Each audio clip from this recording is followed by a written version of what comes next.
오늘 우리에게 주신 하나님의 말씀 민수기 26장 1절부터 65절까지 말씀입니다. 민수기 26장 1절부터 65절까지의 말씀 이제 봉독하겠습니다. 하나님의 말씀 경청하십시오. 연병이 지나간 뒤에 주님께서 모세와 아론의 아들 제사장 엘르아살에게 말씀하셨다.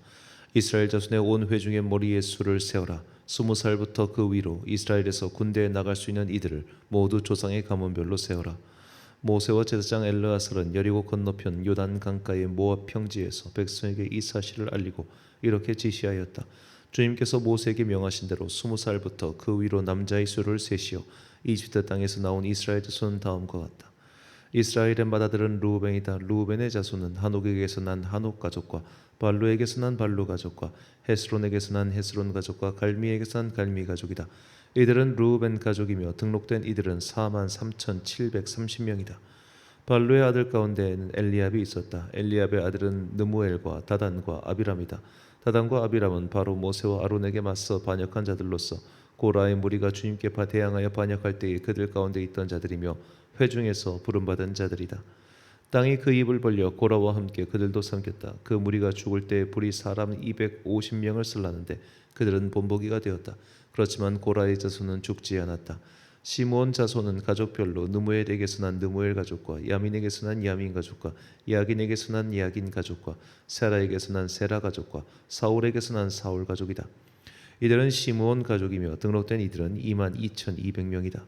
갓 자손은 가족별로 스본에게서 난 스본 가족과 학기에게서 난 학기 가족과 순이에게서 난 순이 가족과 오스니에게서 난 오스니 가족과 에리에게서 난 에리 가족과 아롯에게서 난 아롯 가족과 아렐리에게서 난 아렐리 가족이다.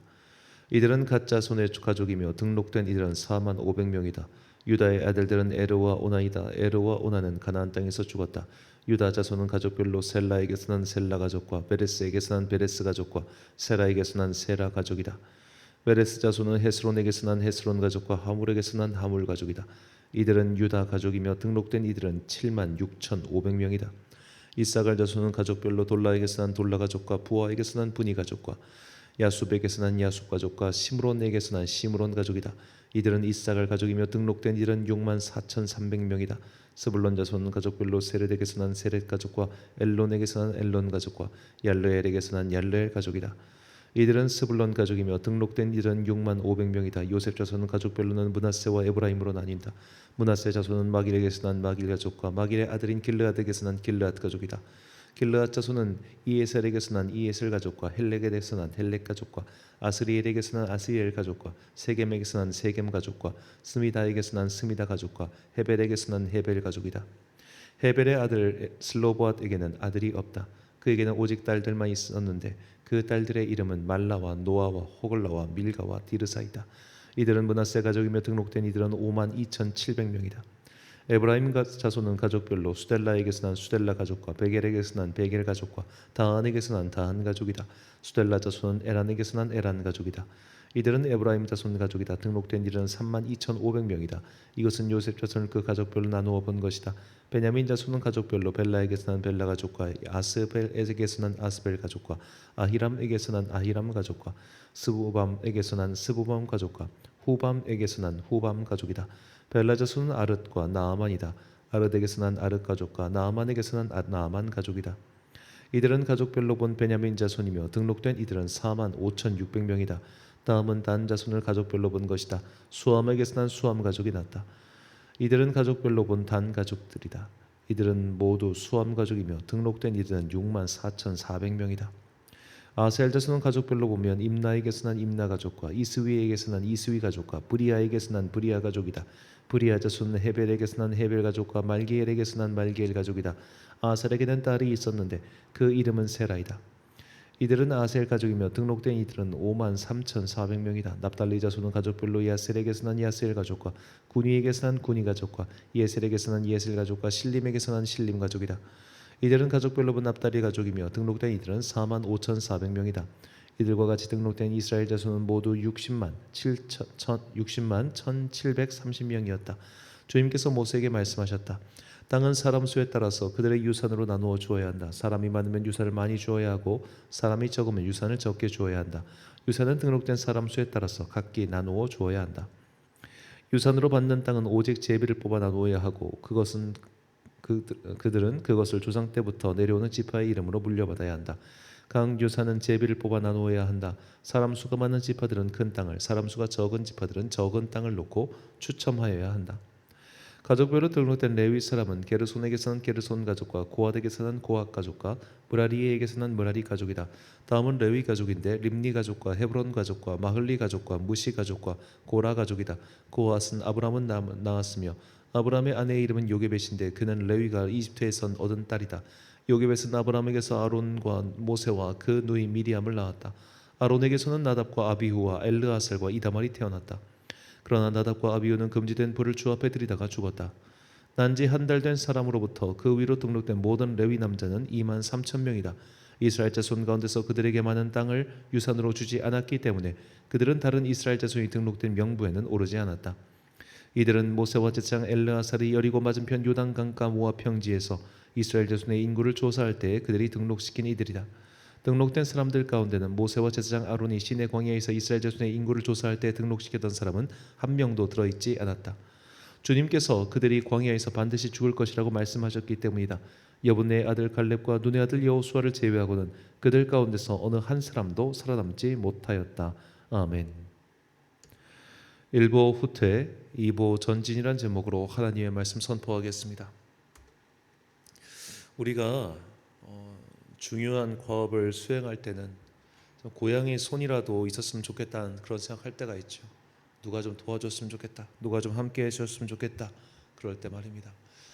특히 전쟁과 같은 일을 수행할 때는 반드시 많은 숫자의 사람이 필요합니다. 숫자가 곧 힘이기 때문이죠. 자, 그런 숫자의 관점에서 봤을 때 오늘 민수기의 본문은 우리에게 굉장히 중요한 것을 시사하고 있습니다. 출애굽 1세대가 나왔을 때 그들은 시내 광야에서 계수를 했죠. 그때 인구 계수가 몇 명이었는가가 민수기 2장 32절에 다음과 같이 나오고 있습니다. 이스라엘은 이스라엘 자손이 그들의 조상인 가문을 따라 계수된 자니 곧 모든 진영의 군인 곧 계수된 자의 총계는 60만 3,550명이며 60만 3,550명. 이것이 20세 이상 군복무를 할 수 있는 출애굽 1세대 남성의 숫자였습니다. 이 남성의 숫자에는 지금 레위 지파는 포함되어 있지 않지요. 레위 지파는 하나님의 것이기 때문에 20세 이상으로 군복무를 할 수 있는 남성의 숫자가 60만 3,550명. 자, 그렇다면 오늘 본문 역시 동일한 대상 군복무를 할 수 있는 20세 남성의 숫자는 40년이라고 하는 세월 동안 어떻게 변했을까요? 본문 52절 말씀입니다. 이스라엘 자손의 계수된 자가 60만 1,730명이었더라. 이 숫자를 비교해 보면 1세대가 60만 3,550명, 2세대가 60만 1,730명입니다. 자, 1,730명. 즉 1,820명의 숫자가 40년 동안 줄어들었죠. 40년이라고 하는 세월 동안 인구가 줄어들었다. 이것은 결코 가볍게 볼 일이 아닙니다. 우리나라도 이렇게 인구가 계속해서 증가하고 있지 않습니까? 세계 인구도 계속해서 증가하고 있습니다. 우리나라 인구는 소멸의 위기에 처해 있다고 하지만 세계 인구는 지금 폭발 직전이에요. 60억을 훌쩍 뛰어넘어서 지금 얼마나 많은 사람들이 증가하고 있습니까? 세대가 거듭할수록 두 사람이 결혼해서 둘 이상을 낳으면 인구가 증가하는 거잖아요. 인구 증가라고 하는 것은 어쩌면 굉장히 자연스러운 섭리와도 같아요. 그런데 이들은 인구가 줄었어요. 40년 동안. 이것이 무엇을 뜻하겠습니까? 하나님께서 그들의 숫자를 줄이시고 통제하신 겁니다. 하나님께서 그들의 숫자를 줄이시고 통계하셨다. 자, 이것에는 물론 출애굽 1세대에 대한 심판의 결과이기도 하지요. 자, 본문 63절부터 65절까지 말씀. 이는 모세와 제사장 엘르아살이 계수한 자라. 그들이 여리고 맞은편 요단가 모압 평지에서 이스라엘 자손을 계수한 중에는 모세와 제사장 아론이 시내 광야에서 계수한 이스라엘 자손은 한 사람도 들지 못하였으니 이는 여호와께서 그들에게 대하여 말씀하시기를 그들이 반드시 광야에서 죽으리라 하였습니다. 이러므로 여분네 아들 갈렙과 눈의 아들 여호수아 외에는 한 사람도 남지 아니하였더라. 아멘. 자, 시내 광야에서 모압 평지까지 이스라엘 민족은 사실상 마이너스 성장을 한 셈이죠. 지도를 보면 이 시내 광야에서 모압까지 빨간색과 초록색 이 거리까지 한 뭐 몇백 킬로미터 정도 될 거예요. 기껏해야 근데 서울에서 부산 정도 가는 거리, 그거보다 조금 더 긴 정도 그렇게 될 겁니다. 물론 어느 길을 따라 가느냐에 따라 더 길어질 수도 있겠습니다만 그렇다 치더라도 그렇게 먼 거리는 사실 아니에요. 오늘날은 차 타고 하루도 걸리지 않는 거리입니다. 자, 이렇게 가는 짧은 거리 기간 동안, 그러나 긴 시간 동안 그들은 조금도 성장하지 못했고 차라리 숫자가 줄어들고 말았어요. 과업이 있습니다. 이제는 정복 전쟁을 수행해야 됩니다. 우리가 이 출애굽 여정을 보면은 참 신기한 게 주님께서는 이들을 데리고 나오실 때까지만 권능을 발휘하세요. 데리고 나오실 때까지는 다 해주세요. 재앙도 내려주시고 군대를 수장시키시고 모든 것을 다 해주세요. 그런데 광야 이후의 정복 전쟁에선 아니에요. 다 이스라엘 민족이 해야 됐어요. 이것이 무엇을 뜻하느냐? 하나님께서는 우리가 날마다 주님 밥 주세요, 주님 돈 주세요, 주님 이 문제 해결해 주세요, 이런 성도가 되기를 원치 않으신다는 거예요. 주님, 내가 이걸 하겠습니다. 주님의 말씀에, 주님의 뜻에 순종해서 내가 나의 사명을 감당하겠습니다. 그러니 주님 나에게 힘을 주세요. 이것을 원하시는 거예요. 이게 성숙한 성도고 어른된 성도의 자세입니다. 그저 과업 앞에서 울면서 주님 나 이것 좀 해결해 줘, 나 떼쓸게, 이게 아니라 그 과업을 수행하기 위해 나에게 힘을 주소서 담대하게 외치는 그 사람, 주님께서는 그런 사람을 원하시는 거예요. 그런데 지금 이스라엘 백성은 과업을 수행해야 돼요. 과업을 수행해야 되는데 숫자가 줄은 거예요. 하나님께서 성숙한 그리스도인, 과업을 수행하는 그리스도인, 사명을 감당하는 성도를 원하신다면 그들의 사명을 쉽게, 용이하게, 조금 더 수월하게 할 수 있게끔 그들에게 머릿수를 좀 붙여주시면 좋잖아요. 우리가 힘들 때, 우리가 무언가 일을 할 때, 고양이 손이라도 빌리고 싶을 때 사람 좀 보내주시면 좋잖아요. 그런데 사람을 빼버렸어요. 왜 그러셨을까? 우리는 그 이유를 기드온의 이야기를 통해서 배울 수 있습니다. 사사기 7장 2절 말씀. 여호와께서 기드온에게 이르시되 너를 따르는 백성이 너무 많은즉 내가 그들의 손에 미디안 사람을 넘겨주지 아니하리니 이는 이스라엘이 나를 거슬러 스스로 자랑하기를 내 손이 나를 구원하였다 할까 함이니라. 아멘. 자, 하나님께서 시내 광야에서 너희가 광야 생활 40년 동안 나를 거슬렀기 때문에 출애굽 1세대는 모두 전멸하고 출애굽 2세대가 새롭게 등장할 것이다, 그렇게 말씀하셨죠. 이 40년이란 기간, 물론 1세대가 모두 다 사망했기 때문에 인구가 줄어드는 것이 당연하다라고 생각할 수도 있지만 그렇다 치더라도 인구는 증가할 수 있었어요. 왜냐? 심판받아 죽은 사람이 너무 많았거든요. 증가할 수 있었어요. 그런데 하나님께서 굳이 증가시키지 않게 하신 것이라 저는 그렇게 생각합니다. 그렇지 않고서는 40년 동안 인구가 줄어들어도 너무 줄어들었어요. 인구가 폭발적으로 증가해도 모자란 판국이에요. 왜냐하면 이 사람들이 건강한 사람들이잖아요. 이집트에 살 때는 안 그랬잖아요.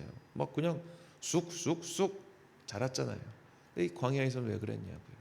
하나님께서 통제하신 것이다, 저는 그렇게 생각합니다. 왜? 너희가 숫자가 많으면 너 이거 니네 힘으로 했다고 할 거 아니야. 너 이거 니네 힘으로 다 할 수 있다고 그렇게 잘난 척 했을 거 아니야. 아니야.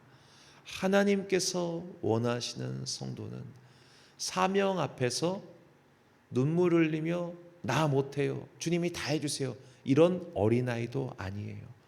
그렇다고 해서 이거나 다 할 수 있어 교만 떠는 사람도 아니에요.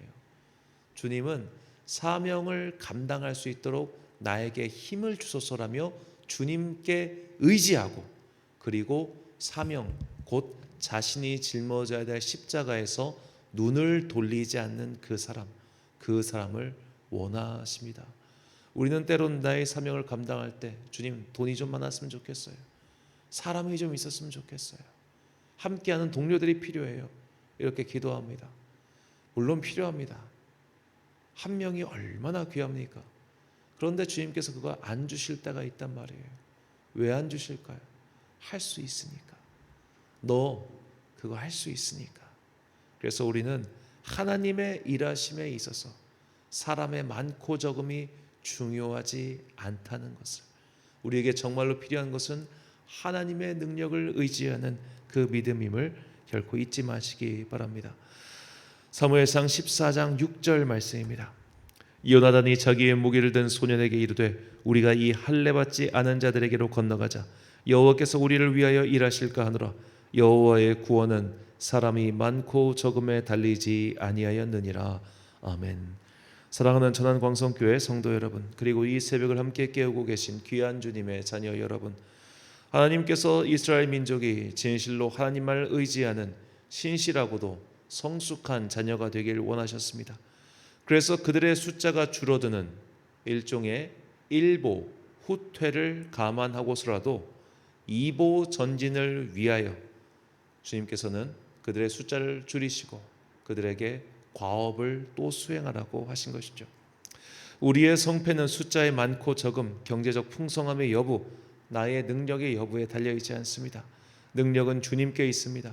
주님께서는 모든 것을 그저 알아서 척척 해주지 않으시고 우리가 성숙한 하나님의 자녀, 곧 하나님의 힘과 능력을 신뢰하고 생애의 과업, 곧 자신의 십자가를 짊어지고 나아가기를 원하십니다. 하나님께서는 이스라엘 백성이 단순히 숫자만 많은 덩치만 큰 속빈 강정이 되지 않기 원하셨습니다. 그래서 숫자가 빠졌습니다. 그래서 후퇴했습니다. 그러나 그 후퇴는 다시 큰 걸음이 되어 그들을 앞으로 더 나아가게 할 후퇴였습니다. 그들이 더욱더 주님을 신뢰하도록 말이지요. 하나님의 이름, 세상의 기준으로 가늠할 수 없다는 것을 기억하시고 더욱더 주님을 신뢰하며 나의 손에 지금 주어져 있는 도구가 아무것도 없다 할지라도 자신의 십자가를 짊어지고 자신의 사명을 향해 전진하는 그런 성숙한 성도들이 되시길 예수님의 이름으로 축원합니다. 기도하겠습니다. 사랑과 은혜가 풍성하신 아버지 하나님, 주님께서는 우리가 성숙한 성도가 되기를 원하십니다. 그래서 자신의 십자가를 짊어지고 나를 따르라고 하십니다.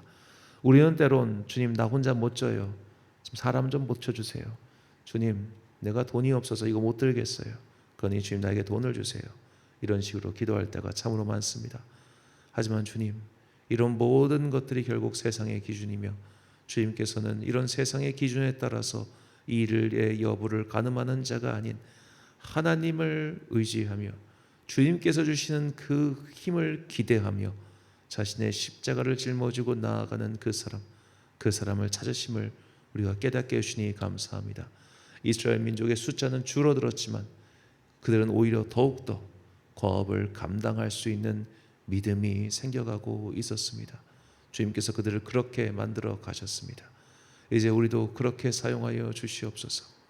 비록 나에게 아무것도 없다 할지라도 주님께서 맡겨주신 그 사업을 향하여 담대하게 나아가는, 그리고 하나님의 일하심을 볼 수 있는 주의 권속들 되게 하여 주옵소서. 오늘도 각자의 삶의 자리에서 열심히 일하는 당신의 자녀들에게 복권에 내려주시옵시고 각자의 인생의 십자가를 감당할 수 있는 성령의 충만한 은혜를 내려 주옵소서. 이 모든 말씀 오늘도 우리에게 새 힘을 공급하기 원하시는 거룩하신 예수 그리스도의 이름으로 기도드립니다. 아멘. 오늘의 기도 제목입니다. 주님께서 주신 나의 과업은 무엇입니까?